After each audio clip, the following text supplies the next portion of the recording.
Muy buenos días, docente. El día de hoy nuestro grupo va a exponer el tema vesículas con cubierta y su participación en el transporte intracelular. En los contenidos tenemos el transporte intracelular, los conceptos generales y modelos, las vías exocítica y endocítica, el transporte vesicular constitutivo versus regulado, la endocitosis mediada por receptor, el papel de los endosomas en la clasificación intracelular, los tipos de vesículas, entre ellos la aclatrina, el coatómero y la caveolina, el modelo, pasos y componentes de formación de vesícula e enlace. Bien, primero, los compartimentos celulares. Lo que vemos aquí en la imagen es una célula eucariota. Esta célula va a tener compartimentos. Por ejemplo, el núcleo va a ser un compartimento, el aparato de Golgi va a ser otro podrían ser las mitocondrias y así sucesivamente. Cada compartimento va a estar rodeado por una membrana. Es por ello que, por ejemplo, el compartimento del núcleo es distinto al compartimento de una mitocondria. Cada compartimento tendría una función específica. Esto es muy importante por la interacción entre estos compartimentos y a su vez esto va a generar un equilibrio que va a permitir estar en un correcto funcionamiento de la célula y a su vez que ésta pueda comunicarse con su entorno. Bien, ahora vamos a ver los modelos de transporte intracelular. El primero sería el vesicular, el segundo el tubular y el tercero de maduración. El vesicular, que es el que vemos del lado izquierdo, es un modelo que es por vesículas. Estas vesículas van a ir del compartimento de origen al compartimento de llegada.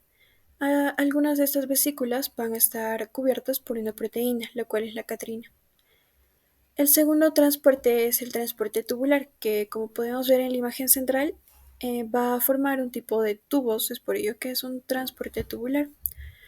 El tercer tipo de transporte es el de maduración, que básicamente el compartimento de llegada va a sufrir cambios, ya sea por ganancia o por pérdida de componentes.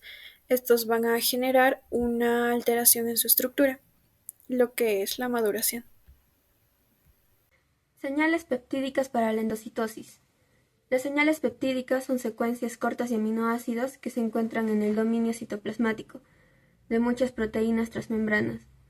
Su función principal es actuar como etiquetas moleculares que permiten que estas proteínas sean reconocidas por el sistema de endocitosis, especialmente en el tipo que es mediado por el receptor. Estas señales dirigen a las proteínas hacia la formación de vesículas endocíticas, facilitando que lleguen a compartimientos como los endosomas, donde serán clasificadas y enviadas a su destino. Existen dos tipos principales de estas señales. El primero es el motivo basado en tirosina, en donde la letra I representa una tirosina, la X puede ser cualquier aminoácido y el sigma es un aminoácido hidrofóbico. Un ejemplo sería la secuencia IQRL, que es típica y es reconocida por el complejo adaptador AP2, que participa en la formación de vesículas. El segundo sería el motivo de ilucina, que contiene dos leucinas y normalmente separadas por el aminoácido. Estas también son reconocidas por adaptadores como el AP1 y el AP2. Mecanismo de acción y destino intracelular. Una vez que la proteína tiene la señal correcta, se activa un proceso muy coordinado que permite la internalización y tráfico intracelular. Este consta de 4 pasos. El primero, el reconocimiento de la señal. La señal en la cola del citoplasmática es reconocida por proteínas adaptadoras como el AP2. El segundo paso es la formación de vesículas, en el que se forman las vesículas recubiertas de clatrina. En el tercer paso, la internalización. Las vesículas se desprenden de la membrana plasmática y llevan su contenido hacia un endosoma temprano. Y el cuarto paso, la clasificación intracelular. En el endosoma, el contenido puede tener distintos destinos. Puede ser reciclado a la membrana plasmática o dirigido a los lisosomas para su degradación, e incluso enviado al aparato de Golgi para otros procesos intracelulares.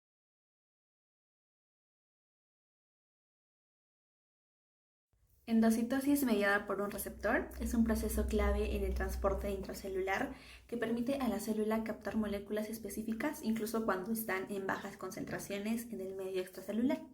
Este proceso funciona gracias a la interacción entre receptores específicos de la membrana plasmática y sus ligandos correspondientes.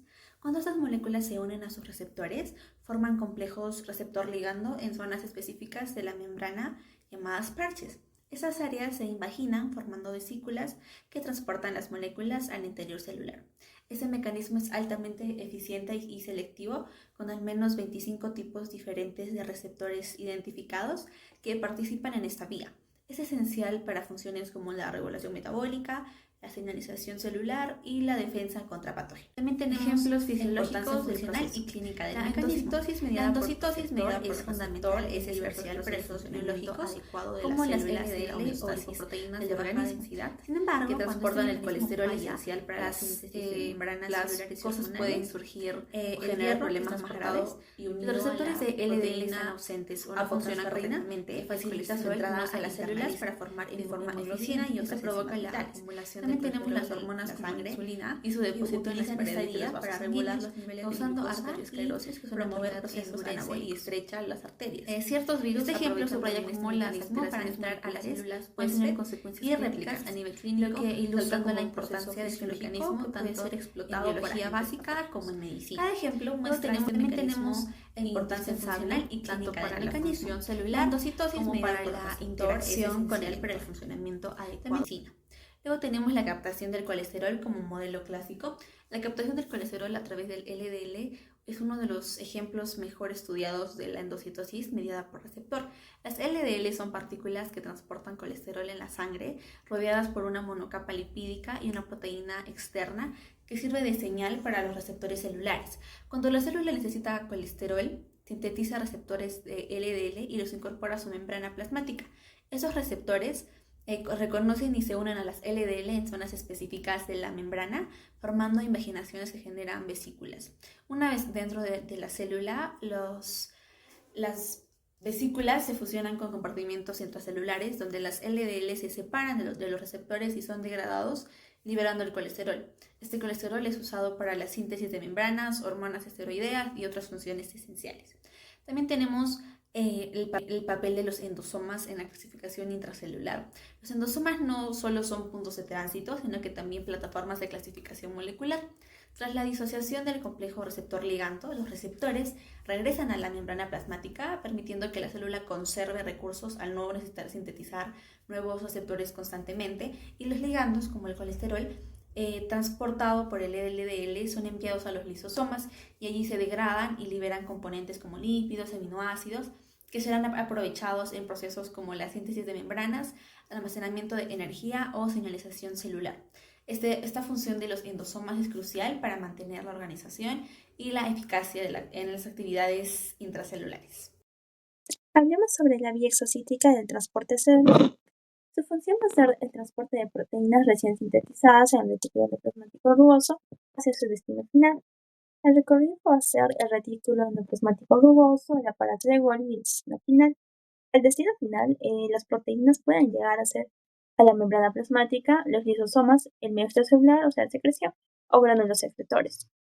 En los tipos de transporte, los principales hablaremos de dos: constitutivo y regulado. El constitutivo en este transporte no es selectivo y las proteínas se mueven tal cual salen de Golgi, sin ningún filtrado. Y en el regulado, bueno, estas sí son selectivos y requieren señales específicas como la manosa 6-fosfato en las hidrosas lisosomales y se presenta a través de las vesículas revestidas de creatina. Un pequeño ejemplo que le podemos dar es el transporte de enzimas lisosomales marcadas con M6P, o sea, manosa 6-fosfato, a través de su receptor correspondiente. Esto va a ilustrar el transporte regulado, donde todas las proteínas con la señal correcta M6P son dirigidas a los lisosomas.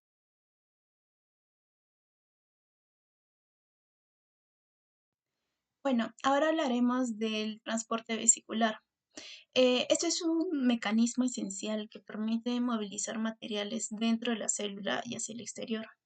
Este proceso se basa en la formación de vesículas, que son estructuras esféricas delimitadas por una membrana lipídica, que se originan en un compartimento y se dirigen hacia otro, llevando proteínas, lípidos u otras moléculas. Bueno, estas vesículas pueden pertenecer a dos tipos de rutas principales. teniendo la constitutiva y la regulada, que se diferencian en la forma en la que se controla y el tipo de célula en la que ocurre. Ahora hablaremos de la constitutiva. Bueno, este es un tipo de secreción, está presente en todas las células y permite mantener el equilibrio de la membrana, la renovación de proteínas y el transporte de sustancias esenciales sin interrupción. Tenemos unas características principales. Bueno, no requiere señales extracelulares para que se libere el contenido de las vesículas. Está activo en todo momento, sin necesidad de estímulos específicos. Es responsable de la renovación constante de la membrana plasmática, la secreción de proteínas y la entrega de lípidos y proteínas a diferentes compartimentos intracelulares. También participa en el envío de proteínas recién sintetizadas desde el retículo endoplasmático al aparato de Golgi y de ahí a la membrana plasmática o al exterior celular.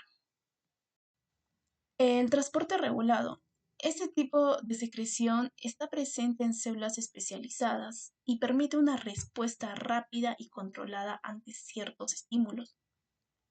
En comparación con el transporte constitutivo, este sí requiere una señal específica, externa, para que ocurra la liberación de contenido de las vesículas.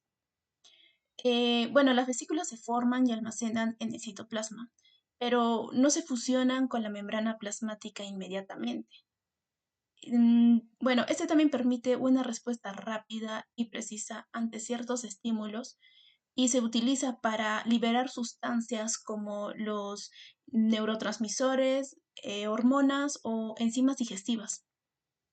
También es crucial en procesos como la neurotransmisión, la secreción de insulina o la digestión. Bien, vamos a hablar de los tipos de vesículas. Tenemos tres tipos de vesículas. La primera es las vesículas recubiertas con clatrina. Estas se van a originar en la membrana plasmática, específicamente en el último pliegue del aparato de Golgi, en la red trans-Golgi. Va a estar compuesta por proteínas clatrina, que va a ser la principal y va a formar estructuras llamadas triskelión, que son tres cadenas pesadas más tres ligeras. También va a estar formada por adaptinas, que son complejos adaptadores que van a conectar a los receptores de carga a la clatrina. Van a reconocer señales específicas en la cola citoplasmática de los receptores. Van a funcionar con un transporte selectivo, por ejemplo la manosa 6-fosfato desde la red trans-Golgi a lisosomas y bueno, el receptor de lipoproteínas de baja densidad. Ahora, su cubierta va a actuar como un dispositivo que succiona la membrana rica en ciertas proteínas hacia afuera, facilitando la formación de esta vesícula. De una vez se forma la vesícula, la cubierta de clatrina se va a eliminar antes de la fusión. Esta eliminación requiere de HSP70, que es una chaperona dependiente de ATP. Las vesículas recubiertas por coatómero, COP, se van a formar una proteína, se van a formar a partir de regiones. Las vesículas recubiertas de coatómero se forman a partir de regiones especializadas en la membrana. Van a tener un transporte no selectivo y no va a requerir la captura de una carga específica en su lumen. Va a participar en el transporte desde el retículo endoplasmático hacia el Golgi, en el movimiento de las externas del Golgi y en la salida de la red trans-Golgi hacia la membrana plasmática. Según van a estar formadas por coatómero, que es un complejo de 7 subunidades COP. Se van a ensamblar mediante la proteína ARF y una GTPasa. Vesículas asociadas a caveolina. Estas van a estar mencionadas brevemente y son estructuras que van a derivar de caveolas, que son invaginaciones de la membrana plasmática con diferencias morfológicas y bioquímicas con respecto a otras membranas o a otras zonas de la membrana. Aunque su función no está completamente establecida, se puede proponer que podrían estar involucradas en el transporte de ciertas moléculas y en la señalización celular, así como generar vesículas recubiertas de caveolina o tener algún papel en el tráfico intracelular. Bien. Vamos a continuar con los pasos y componentes en la formación de una vesícula enlace. Bueno, a partir del progresivo ensamblaje de subunidades citosólicas de una proteína de cubierta, una porción de la membrana donadora, se conduce a la formación de una vesícula cubierta fuera de la membrana. Para esto hay 5 pasos. El primer paso es la activación del ARF, donde hay el ARF-GDP, que el GDP está en activo, se une y es catalizado por el GNF y GNRP en la membrana donadora. Hay un intercambio del GDP, que es reemplazada por un GTP al estar en mayor concentración. Este cambio de formación hace que se exponga la cola lipídica y se ancla a la membrana dadora. Como segundo paso tenemos el reclutamiento de cubierta, en el cual el ARF-GTP reclutan proteínas de cubiertas, las cuales son la clatrina, el cual se produce un intercambio entre adaptador y receptor en lugares determinados de la membrana. Luego hay una formación de capa íntima de la cubierta y luego se ensambla las subunidades, ¿no? Y luego tenemos el cuatómero, conocido como COP, que también es una proteína de cubierta. Luego se da la formación de brote, en el cual el acil-CoA es adicionado y se cierra el brote de proteína con el cuatómero. Y la dinamina, que es GT-pasa, estrangula el cuello de la vesícula y se da la formación del efecto anillo. Bien, como tercer paso tenemos la liberación de la vesícula, donde hay una hidrólisis de GTP.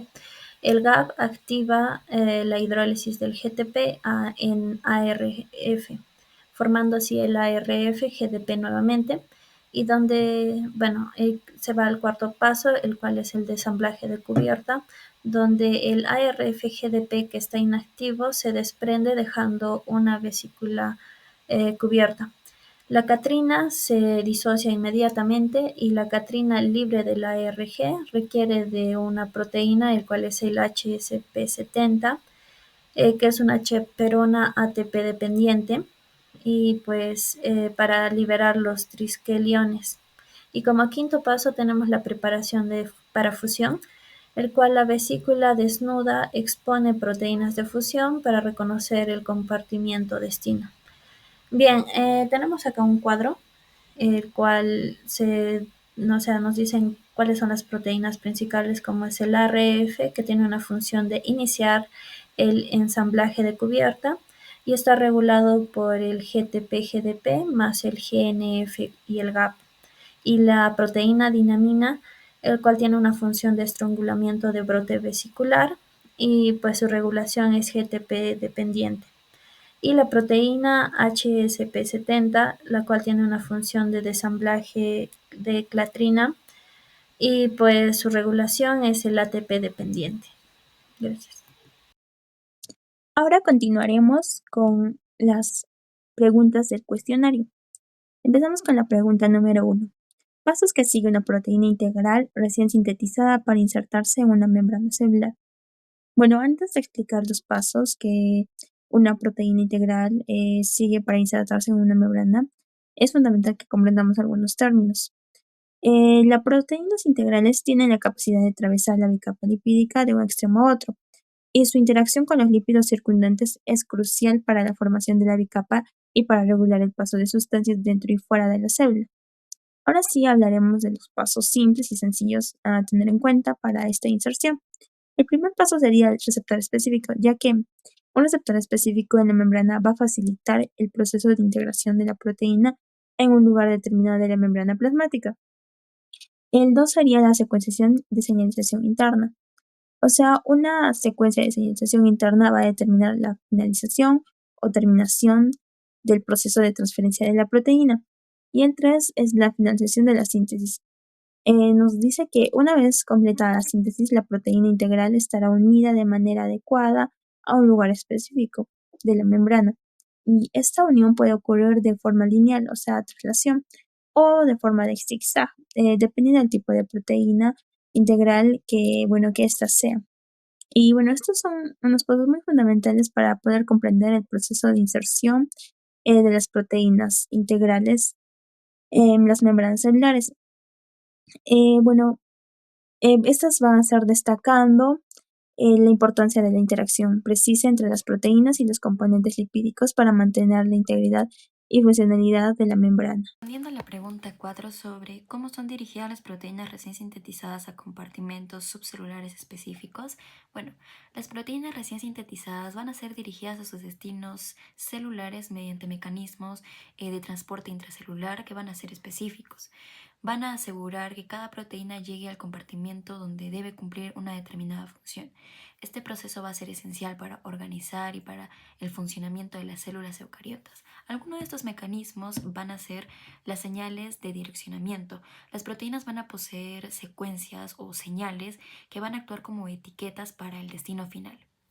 Estas señales son reconocidas por receptores o adaptadores que las van a dirigir a la ruta de su transporte correspondiente. Ahora, otro mecanismo son las vesículas de transporte. Estas vesículas, recubiertas de clatrina o de coatómero, van a transportar a proteínas entre compartimentos del RER, del aparato de Golgi y de los lisosomas. Las vesículas se forman por reclutamiento de proteínas de cubierta que van a generar brotes en las membranas y seleccionan la carga. Otro mecanismo es la red del Trans-Golgi. Es el centro de clasificación donde todas las proteínas se distribuyen a diferentes destinos. Uno de estos ejemplos son las hidrolasas lisosomales que se etiquetan con la manosa 6-fosfato y se dirigen específicamente hacia los lisosomas. Ahora, la siguiente parte de la pregunta habla acerca de esquematizar un ejemplo, bueno, por ejemplo, cómo una proteína después de su síntesis en los poliribosomas llega a la matriz mitocondrial. Bueno, la proteína comienza a sintetizarse en una ribosoma libre, no unida a un retículo endoplasmático. Su secuencia señal mitocondrial en el extremo terminal es reconocida por la maquinaria de importancia mitocondrial. Reconocimiento por el complejo TOM. En la membrana externa mitocondrial, el complejo TOM, translocasa de la membrana externa, reconoce la señal y comienza el paso de la proteína. Translocación a través del complejo TIM. La proteína pasa por el complejo TIM, translocasa en la membrana interna, que la guía hacia la matriz mitocondrial. Procesamiento final. Una vez dentro de esta secuencia, de la secuencia señal, es eliminada por una peptidasa y la proteína se pliega con ayuda de chaperonas como la HSP70. Gracias. Respondiendo a la pregunta 3, ¿cómo las organelas membranosas, a pesar del continuo tráfico de membranas y moléculas a través de ellas, no sufren modificaciones en su estructura y composición? Bueno, esto es debido a un sistema de transporte altamente regulado. Este sistema asegura que las vesículas que se forman y fusionan con distintas organelas lo hagan de manera específica, gracias a proteínas como el SNARE, que permiten el reconocimiento y unión selectiva entre vesículas y membranas diana. También, cada organela posee marcadores moleculares únicos, como ciertos lípidos y proteínas de membrana, que le otorgan una identidad propia y permiten que los componentes transportados lleguen al destino correcto. Otro mecanismo importante es el reciclaje de proteínas y membranas, que permiten recuperar y devolver a su lugar original aquellos componentes que han sido utilizados o que han llegado por error a una organela distinta. Gracias a estos mecanismos, las organelas conservan su identidad estructural y funcional incluso en medio del continuo dinamismo del sistema endomembranoso. Pregunta 4. ¿Qué determina la especificidad de la interacción entre una vesícula de transporte y el compartimento de la membrana con la que se va a funcionar? Bueno, acá serían los marcadores proteicos. Dentro de ellos estarían las proteínas SNARE. Además, el desprendimiento de la capa de la cubierta proteica que tendrían las vesículas, por ejemplo, de la clatrina o las proteínas COP, ayudaría a que éstas se alineen con su membrana objetivo, haciendo que tenga una fusión eficiente. Bueno, respondiendo a la pregunta, ¿dónde se forman los lisosomas y dónde maduran? Bueno, los lisosomas se forman en el aparato de Golgi. Específicamente, las enzimas hidrolíticas, que son las responsables de degradar materiales en el lisosoma, se sintetizan primero en los ribosomas del retículo endoplasmático rugoso. Luego, estas enzimas son transportadas al aparato de Golgi, donde se modifican. Por ejemplo, se les puede añadir manosa 6-fosfato, una etiqueta que las dirige hacia los lisosomas. Bueno, finalmente, el aparato de Golgi empaqueta estas enzimas de vesículas que se convierten en lisosomas primarios. Y bueno, ¿dónde maduran los lisosomas? Bueno, los lisosomas maduran en el citoplasma. Al fusionarse con otras vesículas, como por ejemplo las endosomas tardíos, vesículas autofásicas, vesículas fagocíticas.